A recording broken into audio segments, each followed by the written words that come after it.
કૃષિ પ્રગતિ. નમસ્કાર ખેડૂત મિત્રો, કૃષિ પ્રગતિમાં આપનું હાર્દિક સ્વાગત કરું છું. આજે આપણે આ વિડીયોમાં ખેતીમાં ખૂબ અગત્યનું માઇકોરાઇઝા વિશે વિગતવાર ચર્ચા કરીશું. માઇકોરાઇઝા શું છે? માઇકોરાઇઝા કામ કેવી રીતે કરે છે? માઇકોરાઇઝાથી ફાયદા શું થાય છે? તે દરેક માહિતી વિગતવાર આ વિડીયોમાં જોઈશું. સૌપ્રથમ જોઈએ માઇકોરાઇઝા શું છે. તો માઇકોરાઇઝા એક ફૂગ છે જે છોડના મૂળ પર વસવાટ કરે છે. જેમ આપણે ઘરે મહેમાન આવે તેને સાચવીએ તે મૂળ અને આ વાફૂગ પરસ્પર એકબીજાને મદદ કરે છે. છોડને ફાયદો થાય કે માઇકોરાઇઝા ફૂગ જમીનમાંથી પોષક તત્વો અને પાણી શોષીને છોડને પૂરા પાડે છે.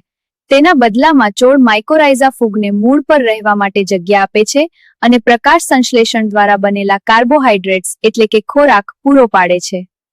હવે જોઈએ માઇકોરાઇઝાના પ્રકાર વિશે, જેમાં એક્ટોમાઇકોરાઇઝા અને એન્ડોમાઇકોરાઇઝા હોય છે. એક્ટોમાઇકોરાઇઝા ફૂગ મૂળની બહાર રહે છે, જે મોટે ભાગે પાઇન કે ઓક જેવા વૃક્ષોમાં જોવા મળે છે. એન્ડોમાઇકોરાઇઝા ફૂગ મૂળની અંદર પ્રવેશ કરીને વસવાટ કરે છે. હવે જોઈએ માઇકોરાઇઝાના મુખ્ય ફાયદા કે શા માટે માઇકોરાઇઝાનો વપરાશ કરવો જોઈએ.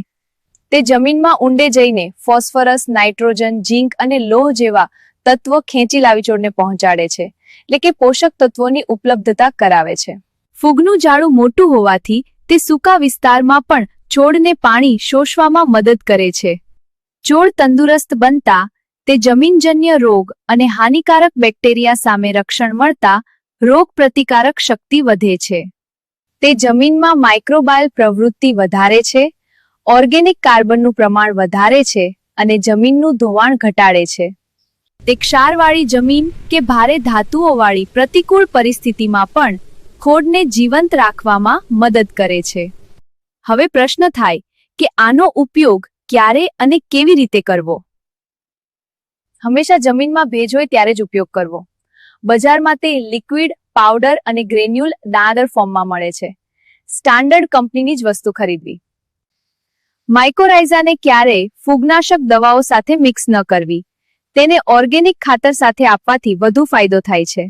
ખેડૂત મિત્રો, માઇકોરાઇઝા વાપરવાથી તમારા પાકની ઉછેર સારી થાય છે, છોડ તંદુરસ્ત રહે છે અને જમીન તે શક્તિશાળી બને છે.